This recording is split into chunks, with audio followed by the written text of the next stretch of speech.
£1 million. That is what Luke Littler walked away with at 17, and somewhere out there is a version of that exact same boy with the exact same gift who would have been handed almost nothing. Same arm, same fearlessness, same magnetic dartboard at 18 months old, and yet a completely different life waiting for him because a single accident of timing separates the fortune from the heartbreak.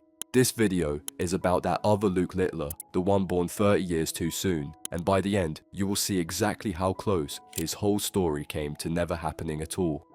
There is a number hiding at the center of this, a figure so small next to that £1 million that it almost hurts to say out loud, and I promise we will get to it. Let me show you what the world would have done to him. Start with the real Luke Littler, because you need those facts before you can understand what the alternate version quietly lost. On the 21st of January 2007, he arrived at Warrington Hospital in Cheshire, the son of a mum who worked in a candle shop and a dad who drove a taxi. Nothing about that household hinted at a future world champion, apart from one small thing, which was the magnetic dartboard his father handed him at 18 months old, and something clicked in the boy that most of us will never fully understand. By the age of 6, he was already hitting a maximum 180, and by 13 he had landed a 9-dart finish, the perfect leg, widely regarded as the single hardest thing to pull off in the sport. Somewhere between the ages of 8 and 10, depending on which account you trust, young Littler joined the St. Helens Darts Academy, and at every age level he passed through, he was simply the best player in the room. And that's when the wider world caught up with him. Walking into Alexandra Palace for the 2023-24 PDC World Championship, a 16-year-old ranked 164th in the world, priced at 66 to 1, reached the final against all sense and all odds. He lost that final 7-4 to Luke Humphries on the 3rd of January 2024, yet he had already rewritten the record books as the youngest World Championship finalist ever at 16 years and 347 days, and he collected £200,000 for finishing second. The men beating him understood precisely what they were looking at. Humphries admitted as much afterward, saying that all day in the back of his mind he had been thinking, "Get this one now, because he is going to dominate world darts soon." Humphries called it exactly right. 12 months later, on the 3rd of January 2025, Littler defeated Michael van Gerwen 7-3 to become the youngest world champion in the entire history of darts, at 17 years and 347 days, a full 7 years younger than van Gerwen himself had been when he set the previous PDC record. Van Gerwen, freshly beaten, framed it perfectly when he remarked that every 17 years a star gets born, and this boy was one of them. Then he repeated the whole feat. Beating Gian van Veen 7-1 on the 3rd of January 2026, Littler retained his crown and joined a tiny club, becoming only the 4th player ever to win back-to-back PDC world titles alongside Phil Taylor, Adrian Lewis and Gary Anderson. This time, the check read £1 million, the first 7-figure winner's prize the sport of darts had ever produced. Hold on to that number, £1 million, because it is about to swallow the entire story. Here is the part almost everyone forgets. Talent alone did not carry Littler. He simply arrived at the precise moment darts had been rebuilt to reward a player like him. By late 2025, his career prize money had climbed to £2,771,233. Endorsement deals followed with Target Darts, Boohoo Man, Xbox, KP Nuts, and a cereal brand, while a single exhibition night could pay him as much as £25,000. His Instagram following tells the same story of a rocket launch, climbing from roughly 4,000 before his debut Worlds to more than 1 million during that one tournament run, and pushing past 2 million by 2026, which made him the first darts player in history to cross that line. The route that delivered him there had been engineered on purpose. Littler rose through the PDC World Youth Championship, which he won in November 2023, and the PDC Development Tour, where 5 titles were already sitting on his shelf. Those competitions exist for players aged 16 and up, built specifically to find exactly the kind of teenager he was and to hand him a protected path to the top before he ever had to stand across the oche from a grown professional on television. Now keep all of that in mind, the £1 million prize, the youth circuit, the 2 million followers, and travel back 3 decades, because almost none of it was there waiting for him. Had Littler been born around 1977, his breakout teenage years would land squarely in the mid-1990s, and the mid-1990s were, without any exaggeration, the worst possible moment to be a darts prodigy in the sport's modern history. The game had just blown itself apart. Back in January 1992, 16 professional players, including every previous world champion still active, walked out of the British Darts organisation and set up a breakaway body called the World Darts Council. Those 16 rebels carried the biggest names the sport owned, among them Phil Taylor, Dennis Priestley, Eric Bristow, John Lowe and Jockey Wilson, and the BDO struck back by banning the lot of them. That punishment hardened into a lifetime ban, formalised at a meeting in Finchley on the 25th of April 1993, and then ratified by the World Darts Federation over in Las Vegas the following October. Picture a brilliant 16-year-old dropped into 1994. The sport is no longer one sport. It has split into two organisations locked inside a 4-year legal war, with the finest players banned from half of it, which meant there was no clear ladder to climb and no obvious door to knock on. And this is the detail that matters most for our thought experiment. Across the mid-1990s, there existed no youth pathway whatsoever. The PDC's youth structure, meaning the Development Tour and the World Youth Championship, the very competitions that manufactured Luke Littler, did not appear until 2010 and 2011, with the World Youth Championship staging its first final in January 2011 and the Development Tour founded that same year. That places the whole youth system roughly 2 decades after our alternate Littler would have been trying to break through. A gifted teenager in 1994 had no protected route, no age group circuit, and no gentle on-ramp, which meant he would have been forced to beat grown men directly, through senior qualifying, just to reach one single televised tournament. And here is the telling part, because across that entire decade, the research turns up no verifiable named example of a 16 or 17-year-old competing at a 90s World Championship, for the simple reason that the machinery to surface a player that young had not been invented. The talent itself would have been identical. The board was the very same board, with the throwing distance fixed at 2.37 meters for over 50 years and the bullseye set at the same height, unchanged across every organization and every era, so our alternate Littler would have been aiming at precisely the same target.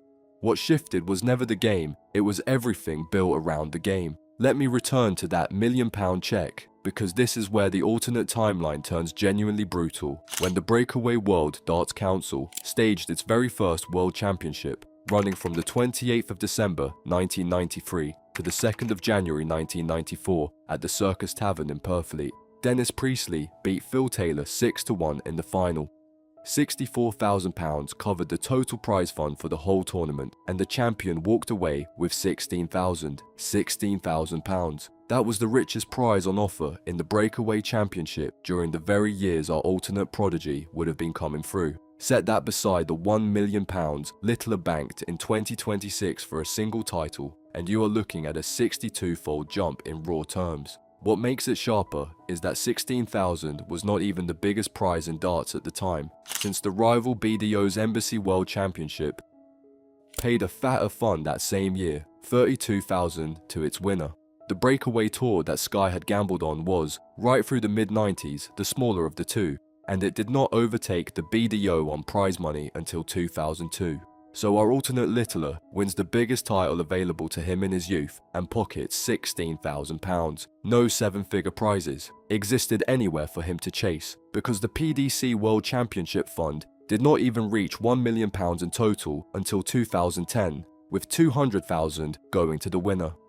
The kind of money that made the real Littler wealthy before he was old enough to drink in an American bar sat in the 90s, decades out of reach. And no endorsements were waiting to fill that gap, for the plain reason that there was barely a television audience left to sell to. This is the chapter most casual fans have never heard.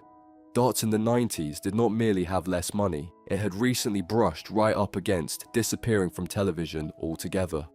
Through the 70s and 80s, the game had been a genuine television phenomenon. By 1983, British screens carried 23 separate televised darts events, and that year Keith Deller, a 66-1 outsider, and yes, that number should ring a bell by now, beat Eric Bristow 6-5 in a World Championship final, watched by 8.3 million people on a Saturday afternoon. That was the summit, and then the whole thing caved in.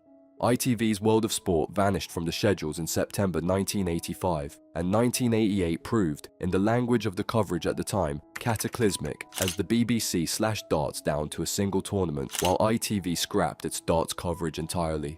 By 1989, the Embassy World Championship stood alone as the only darts left on television, a collapse John Lowe described as the darts world's own version of the Wall Street crash. The cause came down to image. Darts wore the label of a pub game, bound up with drinking and smoking on stage, and television executives increasingly wrote off the audience as, in the phrasing of the era, too working class, so the sponsors drifted away. The sport then spent the late 80s and the whole of the 90s battling a reputation that it was not really a sport at all, a battle it did not formally win in the UK until 2005, the year darts was officially recognised as a sport. So picture our alternate Littler one more time. He is the most naturally gifted player of his entire generation, and he has walked into a sport with one televised tournament, a shattered governing structure, a top prize of £16,000, an image problem severe enough that broadcasters had recently abandoned it, and no youth system capable of even finding him. All that talent carries him nowhere near the same destination, because the machine that converted talent into fame and fortune had not yet been built. That machine carries a name, or really two names, Sky and Barry Hearn. In 1993, Sky Sports, then a young broadcaster riding the momentum of its new Premier League football rights, signed a deal with the breakaway World Darts Council to televise both the World Championship and a brand new event, the World Match Play. Putting darts on satellite television against the BDO's established BBC coverage was a real gamble, yet Sky has broadcast that World Championship live and in full ever since. And in 2008, the tournament settled into its now iconic home at Alexandra Palace.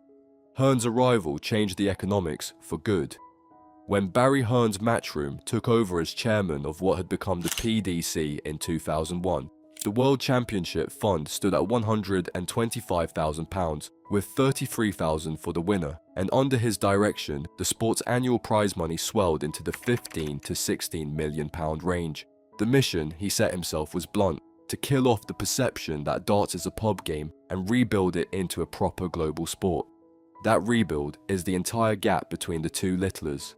The real one was born into the finished product, while the alternate one would have arrived mid-demolition before any of the reconstruction, back when the 16 founding rebels were still banned and the smaller of two warring tours handed its champion 16 grand. Here comes the final blow to the fantasy that raw talent alone would have been enough. Even once darts did produce a real teenage prodigy, the sport made him serve his time. Michael van Gerwen captured a televised major, the World Masters, at 17 in 2006, and yet a world title eluded him until he was 24 in 2014. Eric Bristow, the towering figure of the 80s, held the record as the youngest World Masters winner at 20 back in 1977, a mark that stood untouched until Van Gerwen finally broke it. Put plainly, historical norm, the thing that happened to every gifted young player before Littler, ran like this. You broke through young and then ground away for years before the sport allowed you to lift the big one. Littler crushed all of that into a single season, reaching a world final at 16 and winning the whole thing at 17, which was only possible because a youth circuit fast-tracked him and a modern structure stood ready to reward him the instant he showed up. Now drop that same boy into the mid-90s, where no fast track exists. What greets him instead is a legal war, one solitary TV tournament, a £16,000 top prize, and a sport still bickering over whether it even counts as a sport. The stars of that era, Taylor, Priestley, Bristow and Wilson, were established men well into their 30s and beyond, so a teenager had no place in that picture, and no machine to carve one out for him. So what would have happened if Luke Littler had been born 30 years earlier? The honest answer is that the arm would have been every bit as good. Those 9 darters, those maximum 180s, that ice-cold temperament John Part described as being forged into a winner rather than merely a great dart thrower, all of it belongs to the player himself, and the player would have existed in any decade you chose. The millionaire teenager though, along with the 2 million Instagram followers, the 7-figure check, and the household name, searched more often than the Prime Minister, none of that was ever about the arm. It came down to being born at the exact moment a sport had finished rebuilding itself into something capable of handing a 16-year-old a fortune. The real Luke Littler won £1 million in January 2026. His 30 years earlier twin, standing at the absolute peak of that identical talent, would have been chasing a top prize of $16,000 inside a sport that had just ripped itself in half, had nearly vanished from television, and had no earthly idea what to do with a teenager better than everyone around him. Same prodigy, same perfect right arm, and a completely different world, which is, more than anything else, the true measure of how astonishingly lucky the timing of the real thing turned out to be.